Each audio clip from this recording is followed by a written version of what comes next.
আজ কিন্তু বেশ সকাল সকাল ঘুম থেকে উঠে পড়েছি। আর এখন ঘড়িতে ওই সময় হচ্ছে সকাল 7টা মতো। ঘুম থেকে উঠেই হাতে ব্রাশটা নিয়ে চলে এলাম। তো এখন একটুখানি ফ্রেশ হয়ে নেব, তারপরে সংসারে যা যা টুকটাক বাসি কাজকর্ম রয়েছে সেগুলো কিন্তু সেরে নিতে হবে। সো হ্যালো বন্ধুরা, গুড মর্নিং। কেমন আছো তোমরা সবাই? আশা করছি সকলেই বেশ ভালো আর সুস্থ রয়েছো। আর ঈশ্বরের কৃপায় আমিও কিন্তু বেশ ভালো আছি। আজ হলো মঙ্গলবার, আর এখন ঘড়িতে সময় ওই 7:30 মতন। আর এখন থেকেই তোমাদেরকে সাথে করে নিয়ে আজকে ব্লগটা এখান থেকেই শুরু করলাম। আশা করছি আজকে ব্লগটিও তোমাদের বেশ ভালো লাগবে। চলো তাহলে দেখতে থাকো। আর এই যে ঘুম থেকে উঠে ফ্রেশ হয়ে নিয়ে তারপরে আমি কিন্তু কিছুটা কাজ সেরে নিয়েছিলাম। আর সায়নী আজকে পড়তে আসবে বলেই কিন্তু অনেকটা সকালে উঠেছি। ও অনেক দিন পরে আজ পড়তে এসেছে, কারণ মাঝে বেশ কিছুদিন ও বেড়াতে গিয়েছিল স্কুল ছুটির জন্য। তো সেই জন্যই আর কি কটা দিন কিন্তু আমি একটু লেট করেই ঘুম থেকে উঠেছিলাম। তো এই যে আজ বেশ অনেক কটা দিন পরে সকাল সকাল উঠেছি। আর সকাল সকাল ঘুম থেকে উঠলে না দেখবে সংসারে কাজগুলো কিন্তু বেশ তাড়াতাড়ি এগিয়ে যায়। তো ওদিকে বাইরে কিছুটা কাজ সেরে নিয়ে এখন চলে এসেছি ঘরে এসে প্রথমে বাসি বিছানাটাকে আগে উঠিয়ে নিচ্ছি।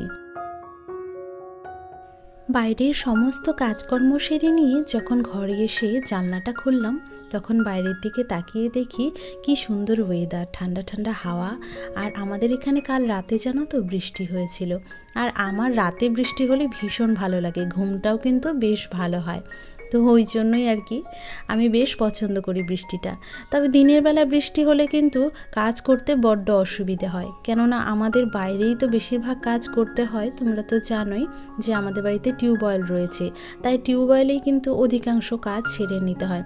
যেই কারণে দিনে যদি বৃষ্টি হয় অনেকটাই সমস্যায় পড়তে হয়। তো যাই হোক, এই যে ঘরের বাসি বিছানাটা তুলে নিয়ে সাথে লাগোয়া যে সোফাটা রয়েছে, প্রতিদিনের মতো সোফাটাকেও হালকা একটুখানি ঝেড়ে নিয়ে আবারও কুশনগুলোকে জায়গা মতো রেখে দিয়েছি।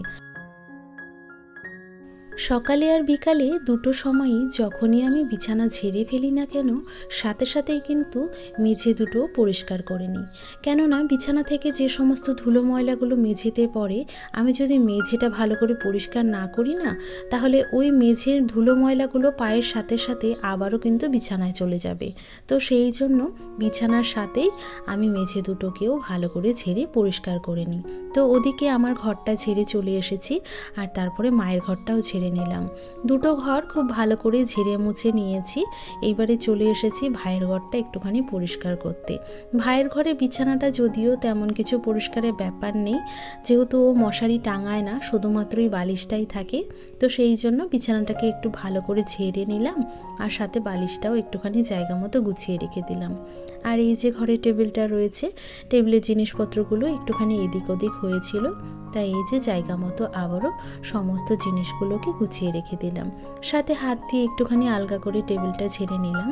আর এই যে কাল ভাই এই কুর্তাটা পরেছিল, তাই দেখলাম এলোমেলো হয়ে আলনার উপরেই পড়ে রয়েছে, তাই কুর্তাটাকে একটুখানি ভাঁজ করে আলনাতে রেখে দেব।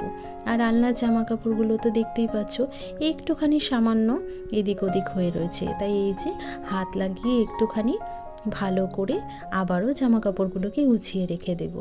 আর এইটা তো এখন আমি প্রত্যেক দিনই করছি। যেমন মায়ের ঘরে আলনাটা সকালবেলা একবার গুছিয়ে নিই, ঠিক তেমনভাবে ভাইয়ের ঘরে আলনাটাও গুছিয়ে রাখি। আসলে এইরকমভাবে পরিপাটি করে গুছিয়ে রাখলে কিন্তু ঘরটা দেখতে অনেকটা ভালো লাগে। গোছানো ঘর কারই না পছন্দ, তাই না? আর এই কাজগুলো কিন্তু আমি অনেকটা ভালোবাসা আর যত্ন দিয়ে করি। আর দেখবে যে কোনো কাজ ভালোবাসা আর যত্ন দিয়ে করলে সেটা দেখতেও কিন্তু অনেকটাই ভালো লাগে। এই ঘরে যদিও তেমন কোনো ফার্নিচার নেই, থাকার মধ্যে শুধুমাত্র এই আলনাটা রয়েছে, টেবিল রয়েছে, আর এই খাটটাই রয়েছে। তো যা যা রয়েছে সেগুলোকে একটুখানি গুছিয়ে নিলাম। আর গুছিয়ে নিয়ে এই তো দেখো মেঝের কোণা থেকে শুরু করে খাটের তলা সমস্তটা থেকে কিন্তু আমি যা যা ধুলো ময়লা জমেছিল সমস্তটাই ভালো করে ঝেড়ে নিয়েছি। আর দেখবে ঘর মোছার আগে যদি ঘরের প্রত্যেকটা কোণা ঝেড়ে পরিষ্কার করো, তাহলে দেখবে ঘরটাও কিন্তু বেশ ভালো করে মোছা যায়। আর আমি কিন্তু সব সময় ঘর মোছার আগে সমস্ত ঘরই ঝেড়ে পরিষ্কার করে নেওয়ার চেষ্টা করি। এই ঘরটা কিন্তু আগে যেমন প্রত্যেক দিন মোছা হতো না বা ঝাড়া হতো না, শুধুমাত্র সামনের অংশটুকুই একটুখানি ঝেড়ে ফেলা হতো, যেহেতু বাসি ঘর রাখতে হয় না তাই। তবে এখন রুটিনের মধ্যে খানিকটা চেঞ্জ এনেছি। আমাদের ওই দুটো ঘর যেমন প্রত্যেক দিন ঝাড়া মোছা হয়, ঠিক তেমনভাবে আমি এই ঘরের প্রত্যেকটা কর্নার থেকে শুরু করে খাটের তলা, টেবিলের তলা, আলনার তলা দেখতেই পাচ্ছ খুব ভালো করে হাত বাড়িয়ে কিন্তু পুরোটাই মোছার চেষ্টা করছি। আর আগে কিন্তু আমি ঝেড়েও নিয়েছিলাম। তো দেখতেই পাচ্ছ ঠিক কতটা পরিষ্কার পরিচ্ছন্ন লাগছে ঘরটা। তো এইবারে পুরো ঘরটা মুছে নেওয়ার পরে তোমাদেরকে দেখাতে চলে এসেছি যে দেখো ঘরটা আমি ঠিক কেমনভাবে সাজিয়ে গুছিয়ে রেখেছি। ওদিকে যে ওয়াল শোকেসের 3 থাক রয়েছে, নিচের থাকটার মধ্যে আমি সমস্ত ওষুধপত্র রেখেছি। এখনও যদিও ওই 3 থাকটাকে সাজানোর মতো তেমন কোনো জিনিস আমার কাছে নেই, সেই জন্য কিন্তু তোমরা ফাঁকাই দেখতে পাচ্ছ। আর এই যে টেবিলটাকেও তো খুব সুন্দরভাবে পুতুল আর ফুলদানি দিয়ে গুছিয়ে রেখেছি। তো দেখো পুরো রুমটা কিন্তু খুব সুন্দর লাগছে পরিষ্কার পরিচ্ছন্ন করে সাজিয়ে গুছিয়ে রাখার পরে। আগে জানো তো আমাদের এই ঘরটা ভাড়া দেওয়া হতো, তবে এখন যেহেতু ভাই কলকাতা থেকে চলে এসেছে তো সেই জন্য এই রুমটাতে ভাইই থাকে। তো ওদিকে আমাদের বেডরুম দুটো আমি আগেই মুছে নিয়েছিলাম। তো তারপরে ভাইয়ের ঘরে বারান্দাটাও খুব ভালো করে মুছে পরিষ্কার করে নিলাম।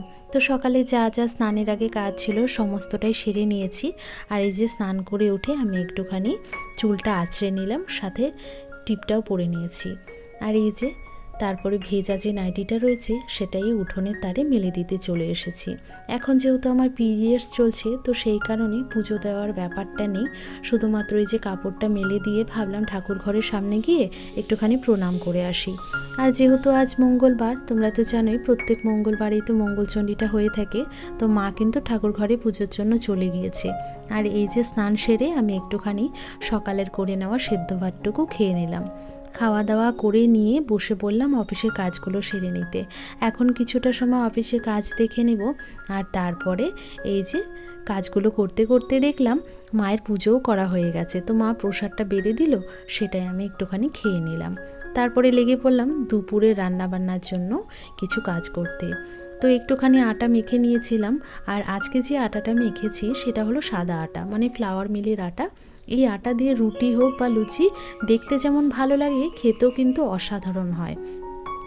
তো প্রথমে গোল গোল করে কিছুটা আমি লেচির মতন করে রেখে দিয়েছিলাম। আর তারপরে এখন একটা একটা করে প্রথমে রুটিগুলোকে বেলে নেব। আর রান্নাঘরে যেহেতু আমাদের জায়গাটা অনেকটাই কম না, তো সেই জন্য ওখানে বেলে নিয়ে সাথে সাথে রুটি বানানোটা আমার একটু অসুবিধেই হয়ে পড়ে, যার জন্য আমি চেষ্টা করি কটা রুটি আগে বেলে নিয়ে তারপরে এভাবে করে নিতে। আর এই যে দেখো প্রথমে তাওয়াতে একটুখানি এপাশ ওপাশ সেঁকে নিয়ে এইভাবে কিন্তু ঝাঁঝরিতে করে আমি রুটিগুলোকে ফুলিয়ে নিয়েছি। আর দেখবে রুটি হোক বা লুচি একটুখানি ফোলা ফোলা বা ফুলকো হলে দেখতেও যতটা ভালো লাগে, সাথে কিন্তু খেতে অনেকটাই বেশি ভালো লাগে। তো এই যে আজকে কিন্তু দুপুরে রান্না করেছিলাম এই নিরামিষ ঘন্টটা। বেশিরভাগ মঙ্গলবারেই কিন্তু আমাদের রুটির জন্য এই সবজিটা করা হয়। সাথে এই যে একটুখানি আলু ভেজে নিয়েছিলাম আর করে নিয়েছিলাম কাজু কিশমিশ দিয়ে একটুখানি দুধ দিয়ে সুজি। তো এই কটা জিনিস দিয়ে কিন্তু আজকে দুপুরে লাঞ্চটা সেরে নিলাম। আমার এই পর্যন্ত ভিডিওটি যে সকল বন্ধুরা ধৈর্য সহকারে মনোযোগ দিয়ে দেখেছো, তাদের যদি ভিডিওটা ভালো লেগে থাকে প্লিজ ভিডিওটিতে একটি লাইক আর একটি সুন্দর কমেন্ট করে জানিও। সেই সাথে যদি কোনো নতুন বন্ধু প্রথমবার আমার চ্যানেলটি ভিজিট করে থাকো আর আমার ভিডিওটি তোমাদের পছন্দ হয়ে থাকে, প্লিজ তোমরা চ্যানেলটা সাবস্ক্রাইব করে আমার এই ছোট্ট পরিবারের সদস্য হয়ে থাকতে পারো। আমাদের এদিকে দুদিন ধরে যেহেতু ওয়েদারটা অনেকটাই ঠান্ডা ঠান্ডা, তো সেই জন্য কাপড়গুলো শুকাতে কিন্তু বেশ অনেকটা সময় লাগছে। এখন ওই বিকেল 4:30 মতো বাজছে। বাইরে থেকে সমস্ত শুকনো জামা কাপড়গুলো ঘরে তুলে এনেছি। আর তারপরে ওই যে আমার গাছগুলো রাখা রয়েছে সেই গাছগুলোতে একটুখানি পাতা সমেত ধুয়ে মাটিগুলোতে জল দিয়ে দিয়েছি। সাথে টেবিলটাকেও খুব সুন্দরভাবে একটুখানি জল দিয়ে পরিষ্কার করে নিলাম। আর ওদিকে গাছে জল দিয়ে আমার ঘরের বিছানাটাকেও একটুখানি ঝেড়ে জায়গা মতো জিনিসগুলোকে গুছিয়ে রেখে দিয়েছি। আর এই যে তারপরে চলে এলাম মায়ের ঘরে। মায়ের ঘরে এসে এই যে কাপড় কটা একটুখানি গুছিয়ে নিচ্ছি। মায়ের ঘরে বেডশিটটা জানো তো কাল ধুয়ে দেব, তো সেই জন্যই আজ কিন্তু তোমরা এই পুরনো বেডশিটটাই দেখতে পাচ্ছ। এই ঘরে যে ফার্নিচারগুলো রয়েছে সেগুলোকেও কিন্তু পরশুদিন ঘরের এদিক থেকে ওদিক করা হয়েছে, সেটা তোমাদের সাথে আমি অন্য একদিন ভিডিওতে শেয়ার করব। আর দেখবে বন্ধুরা, কদিন পর পর যদি ঘরে ফার্নিচারগুলোকে এদিক ওদিক করা যায় না, পুরো ঘরটাই যেন নতুনের মতন লাগে। আর সেই জন্য আমার কিন্তু আজ ভিডিও করার সময় একটু অসুবিধেই হচ্ছিল, মানে কোন জায়গায় ঠিক ক্যামেরাটা রাখলে পরে ভালো লাগবে সেটা বুঝতে একটু সময় লেগেছে। তো যাই হোক, ওদিকে কাপড় কটা গুছিয়ে নিয়েছি। আজকে এখানে ভিডিওটা শেষ করলাম, দেখা হচ্ছে কাল আবারও একটা ভিডিওতে।